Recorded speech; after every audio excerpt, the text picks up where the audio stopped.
देवादि देव भगवान महादेव शिव और जगत जननी मां जगदम्बा के चरणों में नमन करते हुए मैं यति नरसिंहानंद, मेरे साथ स्वामी अमृतानंद जी, यति कृष्णानंद जी, राम त्यागी जी हमारे स्वामी जी हैं, और सब लोग हम लोग श्री जितेंद्र नारायण सिंह त्यागी जी को जेल में लेने के लिए आए थे, लेकिन उनकी रिहाई हो गई है और वो हमें हमारे मिलने से पहले ही चले गए हैं। हम उनका हमारा यहीं तक का साथ था। जैसा भी सुखद या दुखद उनका अनुभव रहा, इसके लिए मैं पूर्णतः दोषी हूं। मेरी कमजोरी के कारण उन्हें 4 महीने से ज्यादा कारावास में रहना पड़ा। उनकी कोई गलती नहीं थी, उन्होंने केवल सच बोला। लेकिन मैं नरसिंहानंद सरस्वती इसके लिए अपने आप को जिम्मेदार मानता हूं। केवल मेरी कमजोरी के कारण उन्हें जेल में भुगतनी पड़ी। मैं उनसे क्षमा प्रार्थी हूं।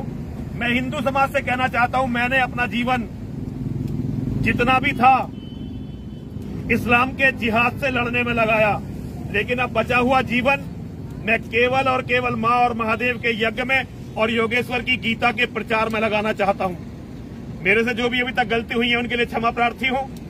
आज के बाद मैं किसी भी सार्वजनिक जीवन में नहीं हूं।